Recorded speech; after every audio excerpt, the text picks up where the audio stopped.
And I wrote down this quote. I don't know if somebody else has said it before, but I wrote down, it says, control change or change will control you. And I do believe that is that life is about change, and you can either embrace that change or basically you're going to be changed. Hello, and welcome to the Hire Yourself podcast. We publish episodes twice a week about franchising and business.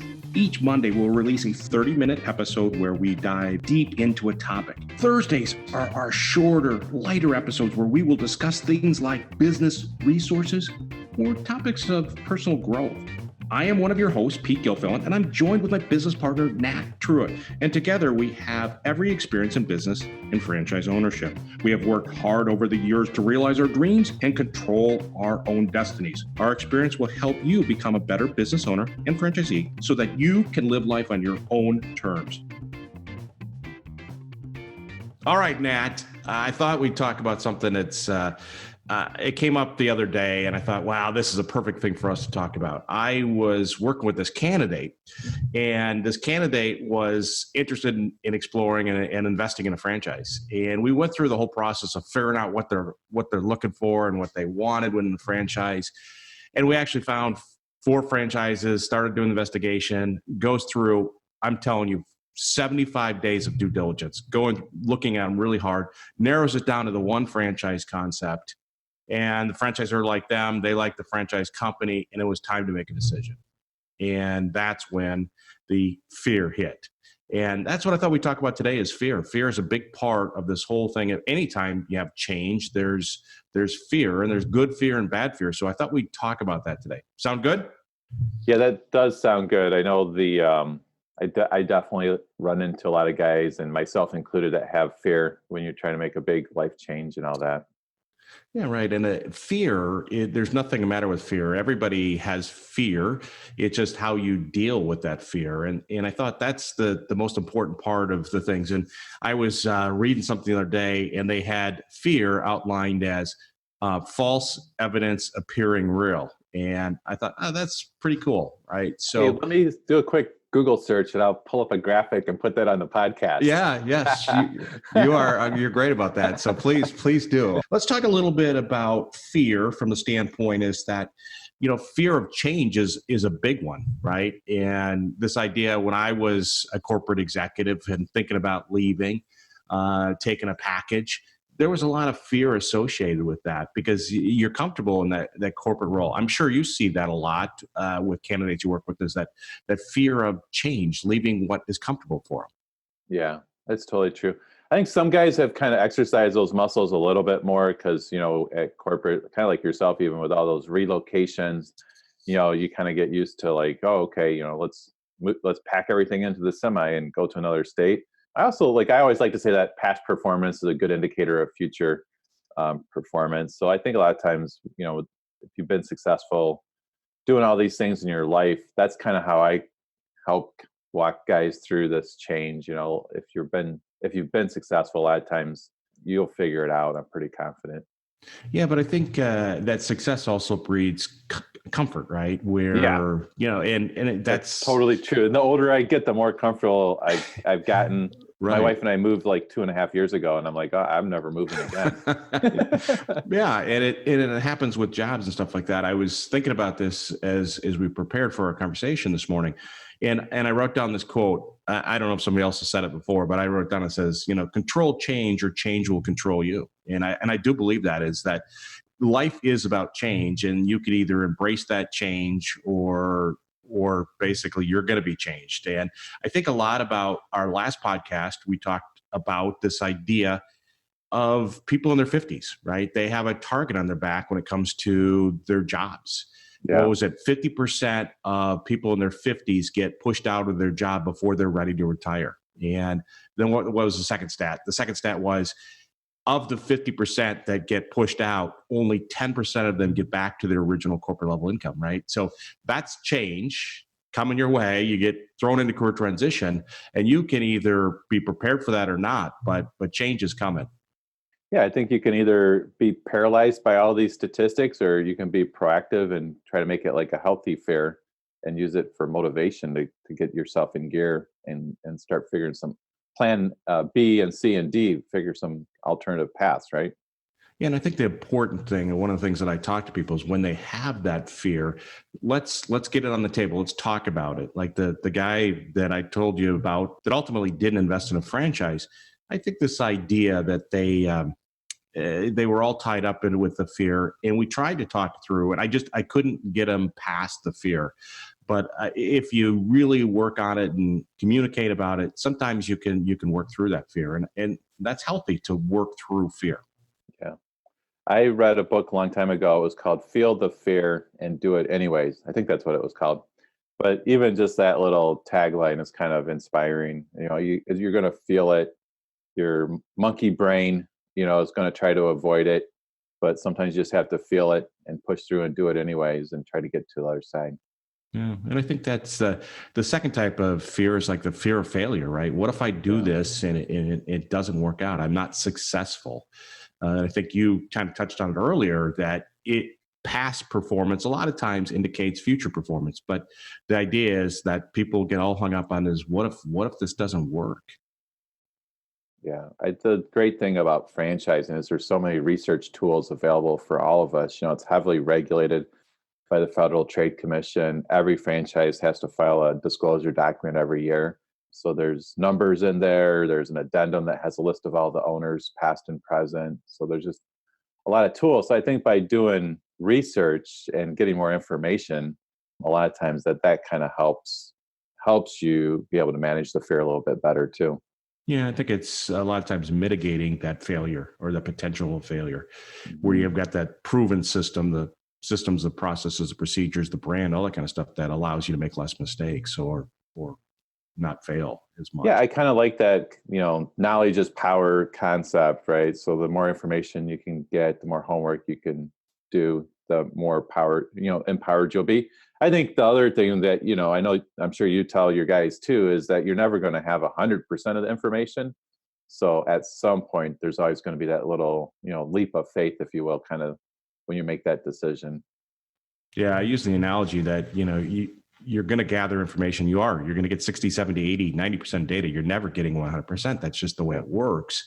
And you're either going to have to make a calculated decision or a leap of faith to invest your hard earned dollars into the business. And it certainly does create fear. And I didn't sleep for 3 nights when we invested in our first franchise business, right? It was just, that's part of the whole process is having that fear. Now, my wife, fear paralyzes her.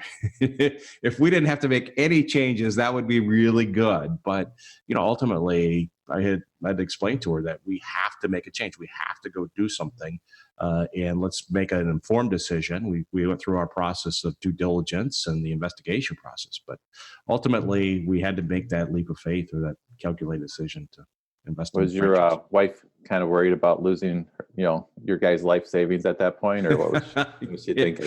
yeah. Among other things, but yeah, and that's what the third level of fear, right? Is this Yeah. idea that hey, I'm going to lose my money, and that's a real one for many people. I was just talking to a candidate the other day, and we were kind of talking about, writing that big check and investing in the business. And I was asking him, so, you're kind of thinking about being semi-absentee manager run or kind of thinking more hands-on. He's like, I'm definitely going to be hands-on.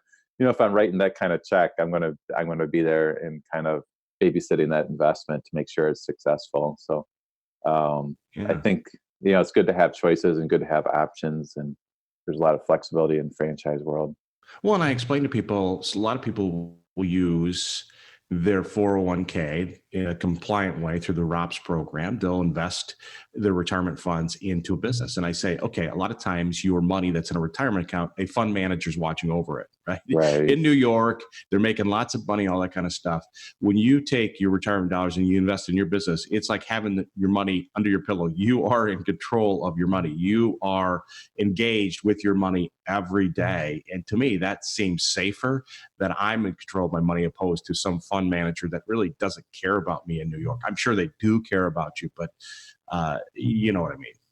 Yeah, I've always kind of taken that approach too. I actually like to invest in myself. Well, if I'm going to bet, I'm going to bet on myself. I think ultimately you actually have more control when you have a business, because you can figure things out, problem solve, build a team, and be innovative and build something of value for yourself and your family. sometimes, and some guys just love, researching stocks and all that. I'm just more kind of wired towards a little more control. And so I really like the businesses. And I think it's really valuable to be diversified too, because, the stock market goes down, but you have a business, and, whether you're delivering sandwiches or cutting hair or cleaning houses, it's nice to have that income coming in. You have to have a huge pile of money to generate that kind of income off the principal, right? Yeah, absolutely. Yeah. And if you don't take a chance, you can never get to where you want to go. I mean, it's just that's the way it works. Is you got to take a chance to move forward. Yeah. And that kind of flipping that fear of loss on its head, it's like there's also like opportunity cost. So like if you don't build a business, like in 5 years, you kind of probably still be where you're at anyways.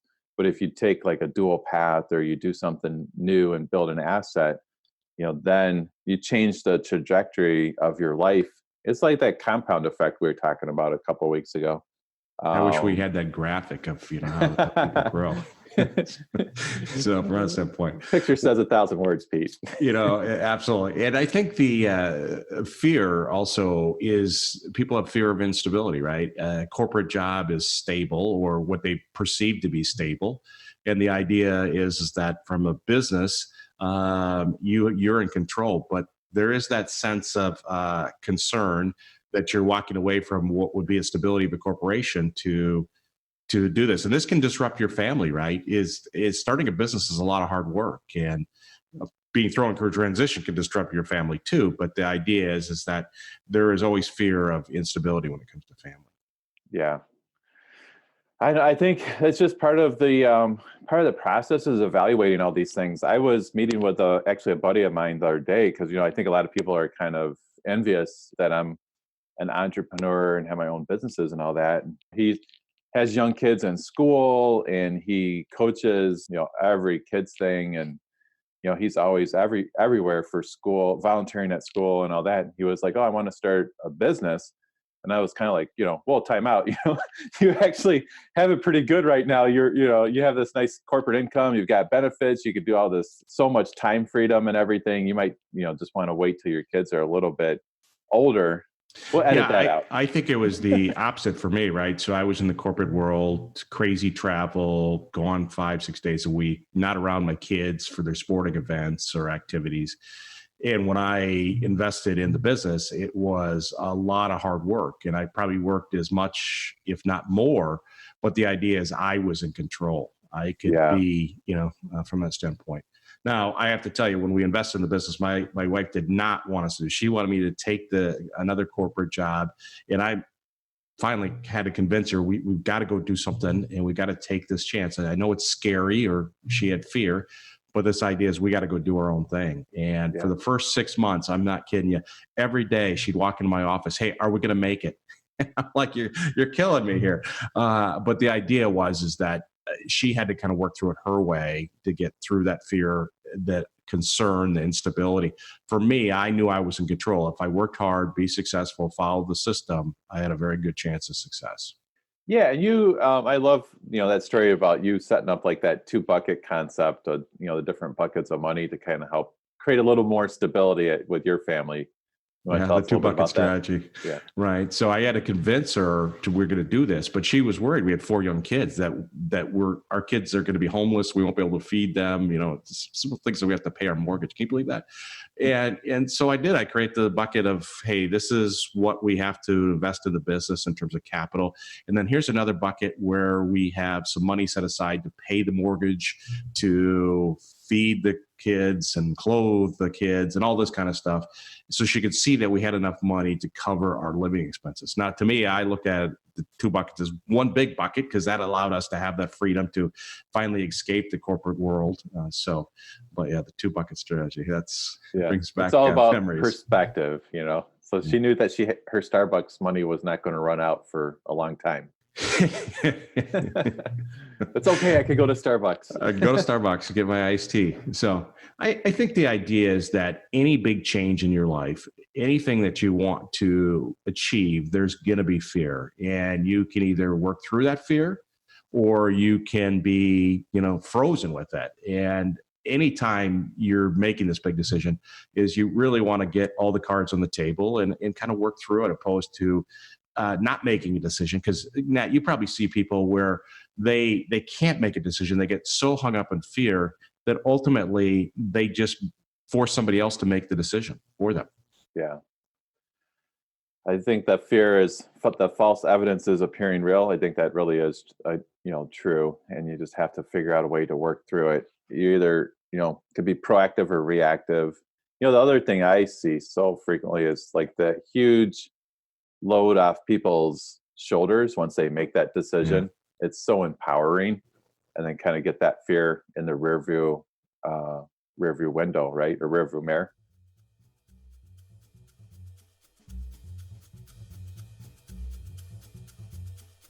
Thanks for listening to this episode of the Hire Yourself podcast. If you enjoyed this episode, please subscribe, give us a rating, and leave a comment on iTunes or wherever you're listening to our podcast. Hire Yourself offers some great resources on our website at hireyourself.com. And if you would like more content regularly, follow us on LinkedIn or Facebook. We look forward to you listening again to help you on your journey of living life on your own terms.